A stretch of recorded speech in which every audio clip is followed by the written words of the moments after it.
Hello everyone, my name's Brody, and on today's episode of Brody's Learning Adventures, we'll be learning about types of nonfiction. Just like fiction, nonfiction comes in different genres or types. If you're reading a news article, for instance, you don't expect the author to share her opinions on the events she's preparing or to tell her own personal story and discuss how it relates to the news. But if you pick up a personal memoir, you do expect this author to share his personal story. If you listen to a speech, you're probably hoping to hear the author's opinions. Just like with genres in fiction, every nonfiction genre has its own special features and its own way of telling a story. Here are the types and structure of nonfiction. Common types of nonfiction are longer length nonfiction. Disclaimer: these groups are not fixed in stone. Writers often break formats and combine genres.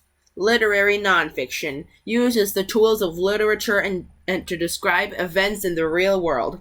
Biographies are accounts of a person's life. Memoirs are a person's own memories. Shorter length nonfiction. Journalism is writing intended to be published or broadcast by the news media, such as in magazines or newspapers or on media websites or television. Opinion pieces share a person's opinion about a topic. Expositions explain something. Arguments state and defend a point of view. Essays are short pieces of writing on a subject. Personal essays have a loose structure and express a personal point of view. Speeches are written and then spoken to an audience. Epistles or letters are written to a person and published later, either as a collection of letters or as a single letter. Sometimes this category overlaps with poetry or other literary works. For example, Frankenstein was an epistolary novel, which is a novel written in the form of letters. Could be any length nonfiction. Historical accounts describe history. Scientific accounts describe scientific discoveries or experiments. Technical accounts describe technical matters. Economic accounts describe events having to do with the economy. Journalism. Journalism aims to tell the truth, the whole truth, and nothing but the truth. It's not a place where journalists share their own opinions or reveal details about their own lives. Instead, journalists report on stories, which means that they do lots of research, making sure that every detail in their story is true, and that every quote is recorded just as it was originally said. Journalism also tends to be very matter-of-fact in the way it's written. Journalists don't usually use the tools of literature to create drama or tension, or save the most interesting parts for the end. Instead, their goal is to get the facts to the reader as quickly as possible. So in journalism, the most important facts go first and the less important ones follow. Literary nonfiction. Some of the best stories in life are true. Sometimes the dry delivery of journalism just won't do. A writer may want to tell a true story in a dramatic fashion, complete with plot tension, setting, character description, and dialogue. That's when he or she turns to literary nonfiction. It uses all the tools that a fiction author would use to tell an imagined story. The only difference? In literary nonfiction, the story's true. Biography and memoir.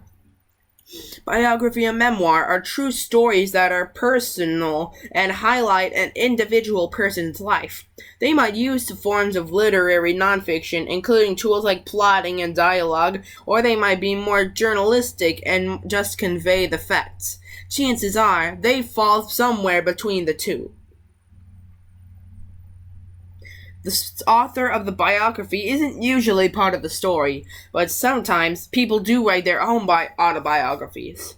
And an autobiography is a person's telling of his or her own life. Biography. Biography tells the story of a life or a part of a life. It's supposed to be factual or rooted in the facts and supported by research. A biographer might be able to interview the subject of a biography. Sometimes, though, the subject won't want to talk with the biographer, or the biographer will be working after the subject has passed away. In those cases, the biographer uses letters, interviews, published reports, and anything else she can find to create a complete picture of the subject.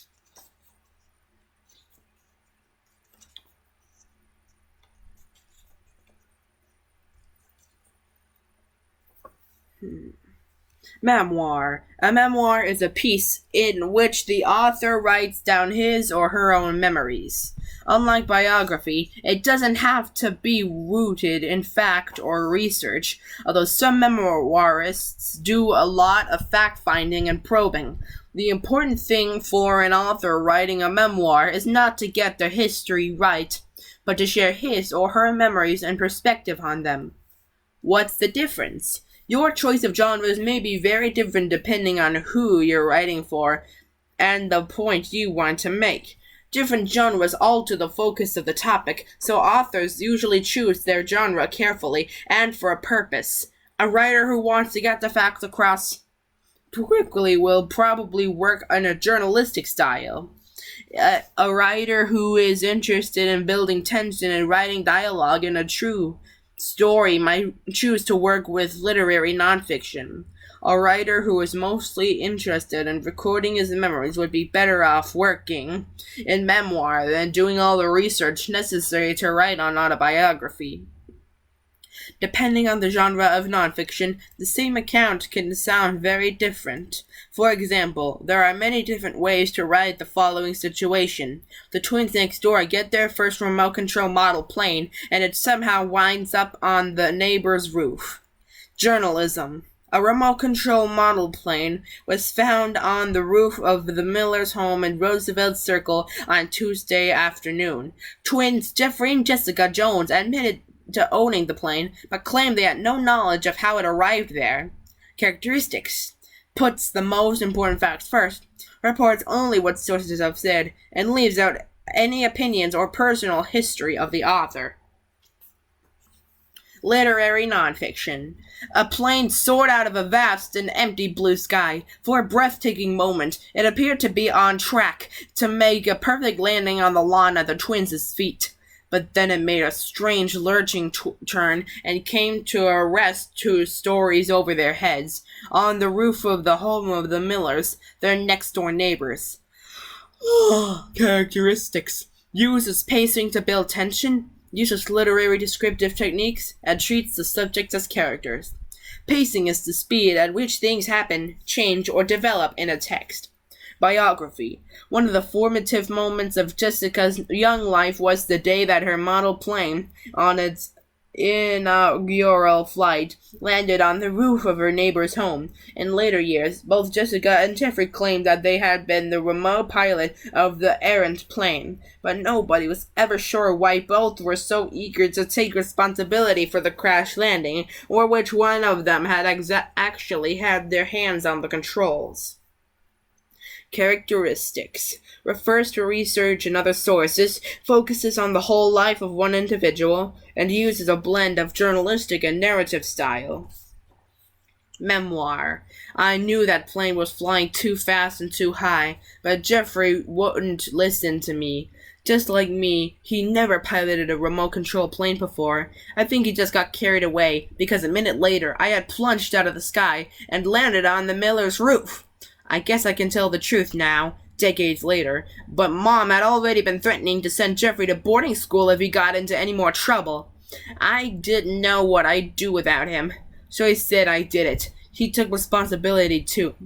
He tried to tell Mom that he was the one who did it, but I was so good at sticking on to my lines, even back then, that Mom couldn't tell which one of us was telling the truth. So she grounded us both, but she didn't send him away. I think that's probably when I first knew I might have a future as an actress. Characteristics. Focuses on the memories of an individual, doesn't refer to other research, and personal, somewhat literary style. The experience. As with fiction genres, the very same piece of nonfiction can become different depending on how we experience it. No matter what a text says, it makes a huge difference how you experience it. Comparing structures, not fiction to versus fiction. Fiction and nonfiction can be about the same topics, but there are big differences in how the authors treat the topic. Some reminder, these are the different ways you can experience nonfiction text. Audio, radio programs or audiobooks. Visual, a regular book, ebooks or comic books. Live, which is a speech. And multimedia, a documentary. Example, these excerpts are both about children who had to work in England in the 1800s. This passage from An Industrial History of England by Henry D.B. Gibbons is an example of nonfiction.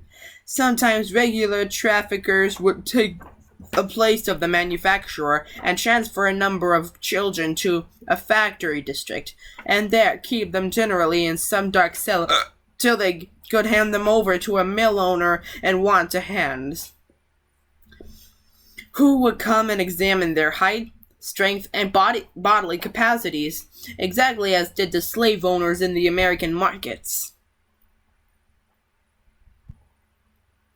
After that, the children were simply at the mercy of their owners, nominally as apprentices, but in reality as mere slaves, who got no wages and whom it was not worth while even to feed and clothe properly. Because they were so cheap and their places could be so easily supplied, children were often worked 16 hours a day and by night. The following passage from Oliver Twist by Charles Dickens is an example of fiction. The room in which the boys were fed was a large stone hall with a copper at one end, out of which the master, dressed in an apron for the purpose, and assisted by one or two women, ladled the gruel at mealtime. Of this festive composition, each boy had one porringer, and no more, except on occasions of great public rejoicing, when he had 2 ounces and a quarter of bread besides.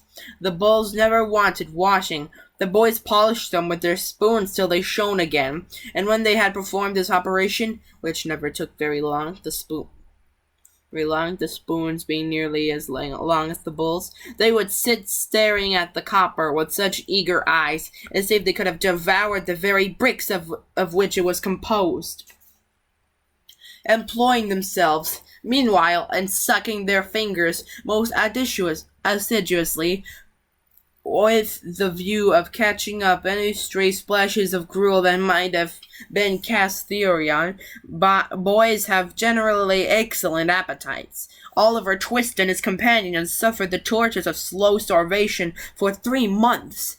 At last they got so ferocious and wild with hunger that one boy, who was tall for his age, and hadn't been used to that sort of thing, for his father had kept a small cook shop, hinted darkly to his companions that unless he had another basin of gruel per diem, he was afraid he might some night happen to eat the boy who slept next to him, who happened to be a weakly youth of tender age. He had a wild, hungry eye, and they implicitly believed him. A council was held. Lots were cast who should walk out to the master after supper that evening, and ask for more, and it fell to Oliver Twist. The evening arrived. The boys took their places. The master, in his cook's uniform, stationed himself at the copper. His pauper assistants ranged themselves behind him. The gruel was served out, and a long grace was said over the short commons. The gruel disappeared. The boys whispered to each other, and winked at Oliver, while his next neighbors nudged him. Child as he was desperate with hunger and reckless with misery. He rose from the table, and, advancing to the master, basin and spoon in hand, said, somewhat alarmed at his own temerity, "Please, sir, I want some more." There are some similarities between the nonfiction and fiction account of child labor. Both writers discuss the lack of food. Both writers describe the cruel realities of being a poor child in England in the 1800s, and the reader can infer from both texts that both writers were against child labor and could be writing to advocate better care for children. However, there are also major differences due to the genre. Nonfiction, An Industrial History of England, focuses on all children who work in England, doesn't have much descriptive detail, not set in any one place, no dialogue, and includes facts. Fiction, Oliver Twist, focuses on one particular child, describes how lots of things look and feel, set in a specific place, includes dialogue, and tells a story with no facts. Why would an author choose to write fiction instead of nonfiction? Nonfiction authors can use research like old newspaper articles, interviews, eyewitness accounts, etc. Nonfiction writers rely on verifiable facts. Nonfiction writers can include what a person is thinking and feeling by conducting interviews or verifying accounts. Nonfiction authors may find that the story that interests them most is a true one, and nonfiction often includes charts, graphs, captions, photos, illustrations, and etc. Fiction writers often use research, but fiction also offers the author a chance to use his or her imagination. Fiction writers do not rely on verifiable facts. The author creates what his or her characters are thinking and feeling, which is generally not as emphasized in nonfiction. Fiction might give the author a chance to tell the story in the most dramatic way and stir the hearts and minds of readers. Fiction often includes illustrations or other artwork. Here's a quiz to see if you've been paying attention. Is nonfiction written about imaginary events? What kind of nonfiction is published by the news media? How can fiction and nonfiction treat the same topics in different ways? What kind of nonfiction describes a person's own memories? What kind of nonfiction defends a point of view? Would an economic account be primarily about advances in satellite technology?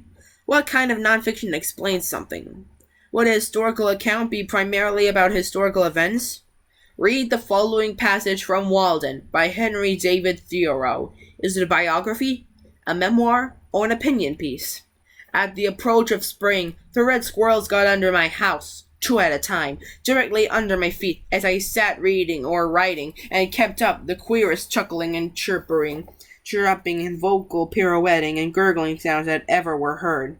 And when I stamped, they only chirruped the louder, as if past all fear and respect in their mad pranks, defying humanity to stop them.